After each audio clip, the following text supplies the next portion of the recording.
nice. This takes us halfway through our policy and governance plenary.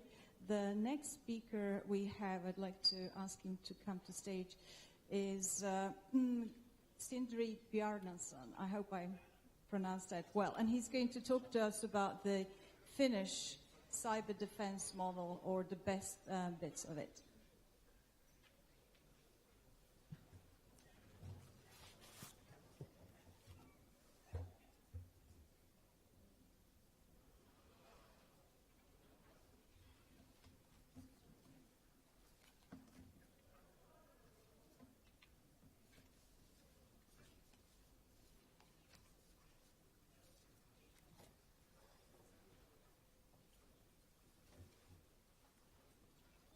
Okay, so good afternoon.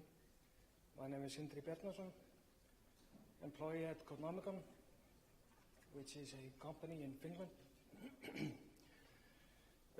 Here to speak about the Finnish cyber defense model, which might sound strange, seeing as I'm a recent addition to Finland. But it relates to my previous position in Iceland, where I was one of the founding members of the National CSER from 2011 to 2014. So the idea for this presentation is to reflect on, well, during the time in Iceland we collaborated a lot with Finland. And the idea in this presentation is to review the model used in Finland for cyber defense, how it can be exported in the case of, particularly for the Serbian CSER, and also mentioned what works and what doesn't work, and what will work independently of any domestic factors. So what can you do, what can you go ahead and do as a national CSER while waiting for things like legislations or what have you. So the overview is pretty straightforward. I'm going to mention the National Cybersecurity Strategy. Just a quick overview of the current state in Finland, why I'm mentioning Finland in particular. And then we review some components of the National CSER in Finland, called the SEE4. So the National Cybersecurity Strategy is it's a focal document that essentially describes cyber defense, the big picture, and the long-term vision for it. It's available on the NISA site. A lot of countries have published their own. The Finnish one is there as well. And it's a short document worth a read. So essentially it's the principle of cybersecurity management on a national level. So basically, what are the current goals, what are the future goals, what are we going to be doing, and within we have 10 strategic guidelines. So if you read them, you basically see step 1, this sector is going to be doing this thing, and then you go through it and you see, okay, this is where Finland wants to be in 3, 4, or 5 years as they continue. So another issue worth mentioning is that within the document, there is no single point or single observation that states that cybersecurity in Finland is going to be dependent on this particular thing to happen. It's more, and it's pretty much all boils down to a couple of things like collaboration, public-private partnerships. And these are more of the generic terms used to describe that nothing is going to happen based on some action at a single point. It's always going to be about collaboration, going out there, finding the correct actors, and making sure they are cooperating together.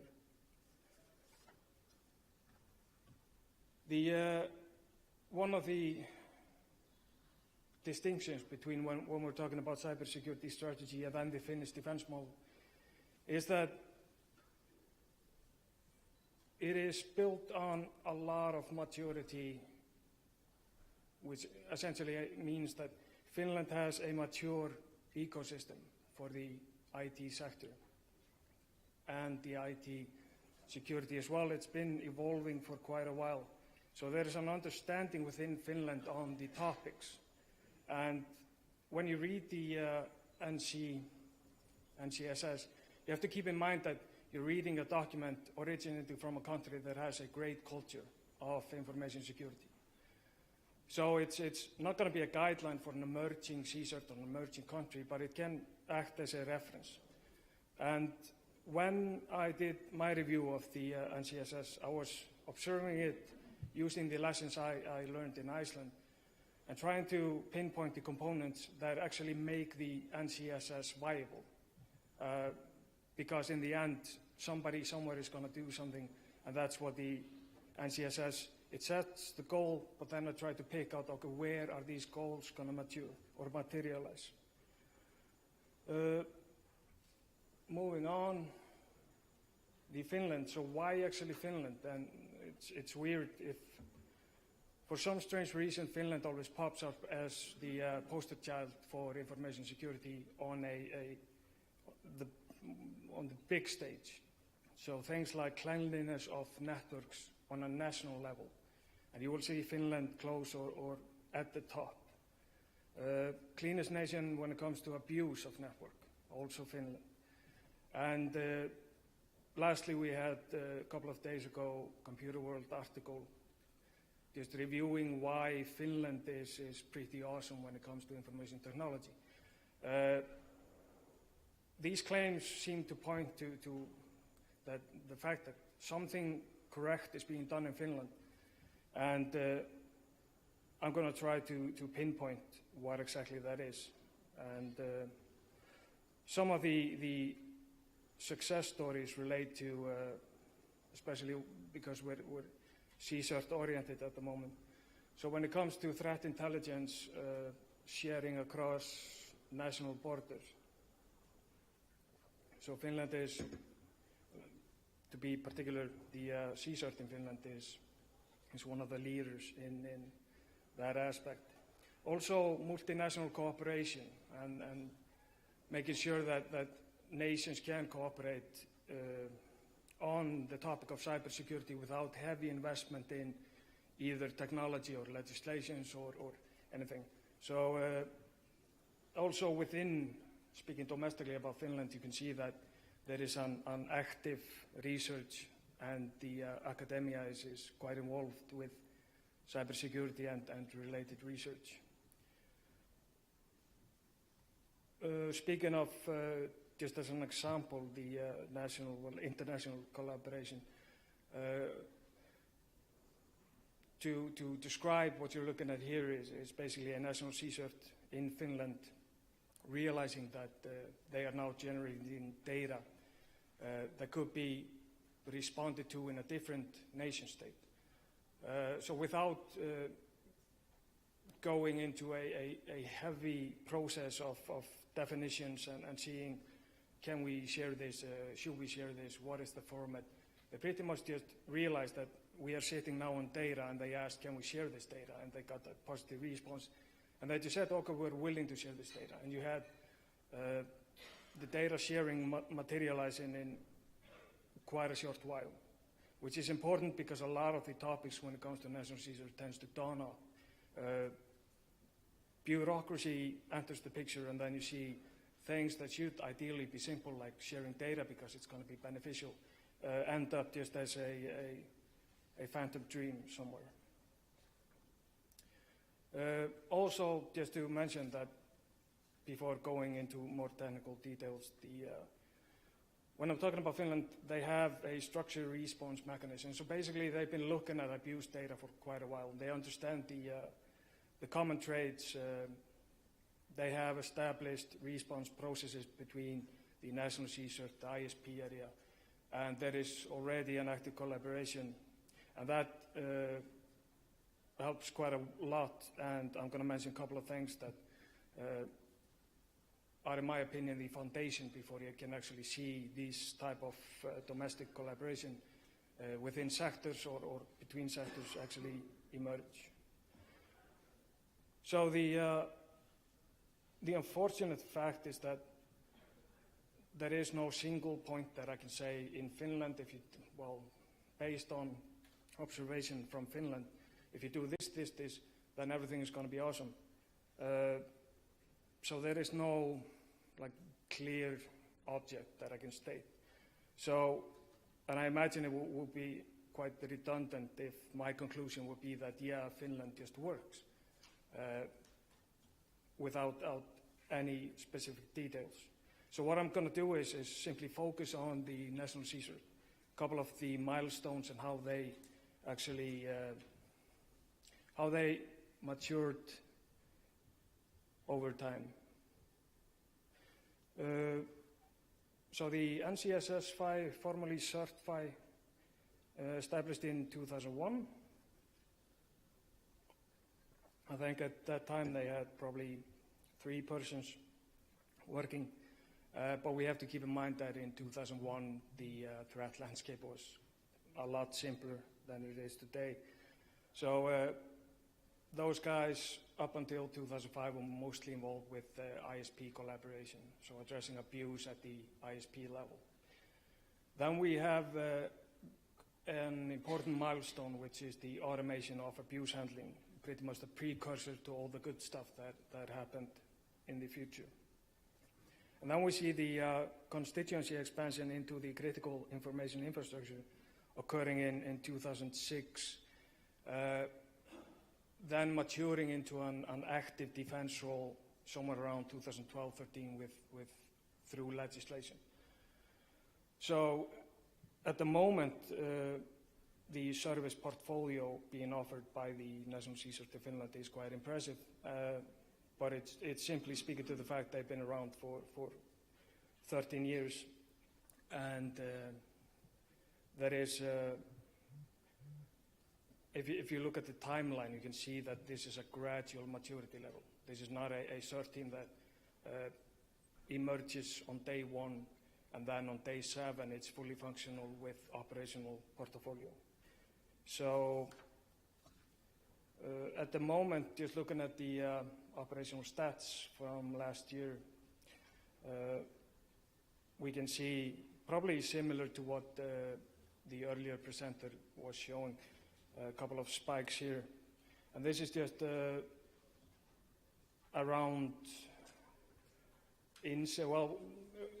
to describe the actual images, these are around 200 to 300,000 incidents. A lot of this is being dealt with automatically. So this is not necessarily an indication of CERT-BY or the National CSIRT addressed 300,000 incidents. It just means that the processing pipeline over a period of 6 months through it passed 300,000 incidents and were automatically processed. I'm going to mention a bit about the difference, especially when it comes to automation versus manual incidents. So the observation that I'm going to be making now is simply having reviewed the National CSIRT, reflect on the CSIRT back in Iceland, then just look at the components that, in my opinion, might be of interest in the Serbian case. So it's fairly simple, 3 components: collaboration, automation, situational awareness. And there is a nested relationship with all these components. They are not independent. There is a hidden dependency that I'll try to mention. So just starting with collaboration. So the A definition, basically create and maintain an environment that supports and encourages active collaboration between national yada yada. So one of the key components to this challenge is to, before trying to make the CERT the expert or the expert domain knowledge within the nation, it pays off just to review the current landscape within the nation, identify pockets of expertise that are already here. Like in the case of, we know that there is an active abuse response in ISPs in Serbia going on. So when you look at the National CSIRT and its future role, it should really be trying to identify these pockets and figure out how it can complement it, rather than entering the stage and saying that we are now the authoritative experts on everything. yeah, the goal is pretty much just become, and this is described on the official establishing national research documents, both on NISA and then Carnegie Mellon CC. So this is the ultimate goal. It is basically make the national research the trusted communication network. And this will always take a while. And it's a challenge, especially for an emerging CSIRT, that the threat landscape today is quite complex. And for it to actually emerge as and become a trusted source, there is a natural distrust that the national CSIRT is always going to face, because people dealing with cybersecurity, they are usually under pressure, and they have a healthy amount of paranoia. So the national CSIRT will always try to, will basically have to make itself known, build up this trust. And one of the tricks that it can do is focus on, okay, we are going to start being the national CSIRT. We're going to start collecting data, and we're going to make some observation. And then we're going to approach the current actors domestically with this data and just engage in a dialogue. So I did a quick study, basically just a couple of global sources or feeds, showing some of the abuse data relevant to the Balkans. So on the top, we have different countries. And then as you move down the right-hand side, you can see the common malware names, common botnets in current distribution. Another thing worth to mention, and this has been the certified, the National CSIRT of Finland has been quite good at this, is to look at this, identify potential issues that they can collaborate with on a sector and use that as an entry point to engage in a good dialogue with those guys. So automation, and I'm gonna speed up, unfortunately, as I'm running out of time. So automation of abuse handling is one of the cornerstones of any meaningful abuse handling, because the volume is simply growing every day, and there is no way you can manually do something. Another important fact is that once you automate, you can actually use the manual resources on incidents that actually matter.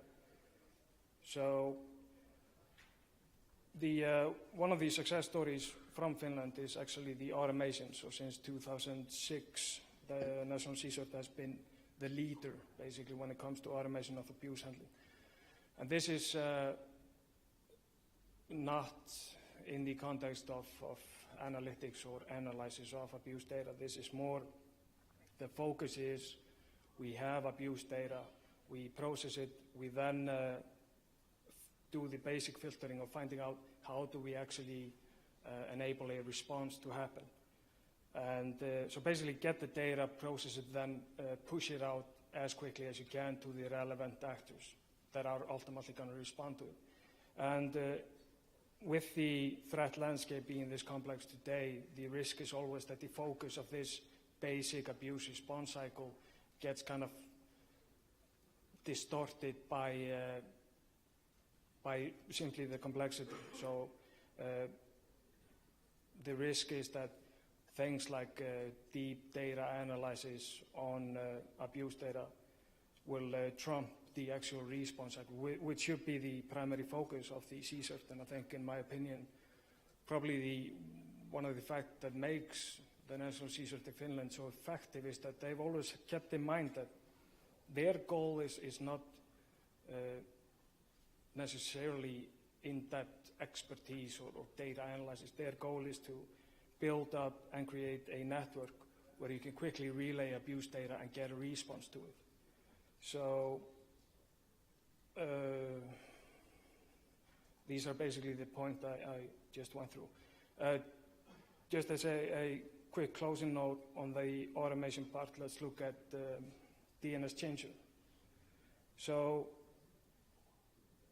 on this picture, we're actually observing abuse data, or the volume of infections over a year. The interesting part about this is that worldwide over a year between 2011 and 2012, we saw a 50% reduction in infected hosts of DNS changers. Whereas in Finland, we see the 93% reduction. And something obviously is different between the world states and Finland.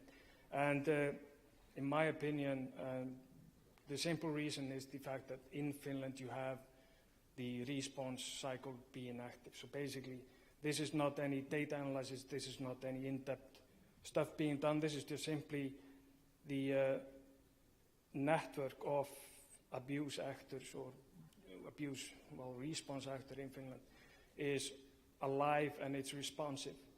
So basically the 93% is simply somebody knows that he can expect abuse data arriving at this address and he's going to do this and this and this about it.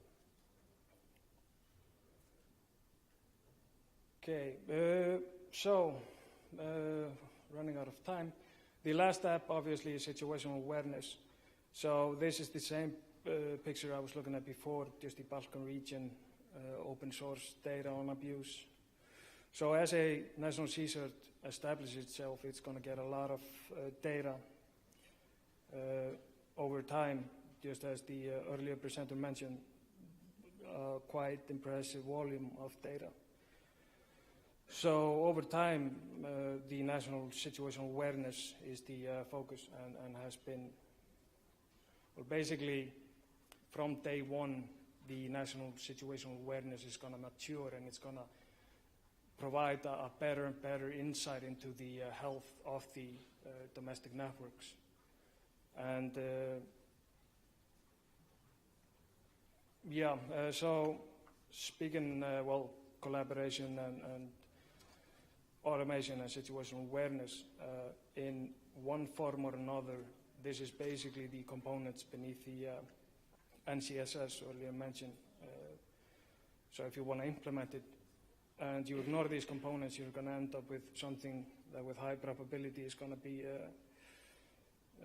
ineffective. So just to close this up, the Stairway to Awareness, which is a good picture. What we have at this is basically a description of how a national CSIRT matures. So at level 0, there is no response to abuse on the national stage. Basically, abuse data is just going in and nothing is being done. Then you have the, at level 1, you have some sort of response. And then at level 2, you are actually starting to address the abuse. And then at level 3, you're addressing the abuse and then you're becoming more and more sector specific. So at level 3 or level 4, you're moving into the critical information infrastructure. And this is the stairway to awareness that we call it, that basically says that how over time a natural evolution of a CSIRT will occur. And so if you look at like collaboration, automation, situational awareness, those are the first 2 steps, basically. And as you move up into the higher echelons, then you go into the case of which is outside this presentation scope, like how does the cost scale when you decide that you're going to move into level 3, when you go into the critical sectors, etc. Anyways, so I'm going to close this now. So going into questions.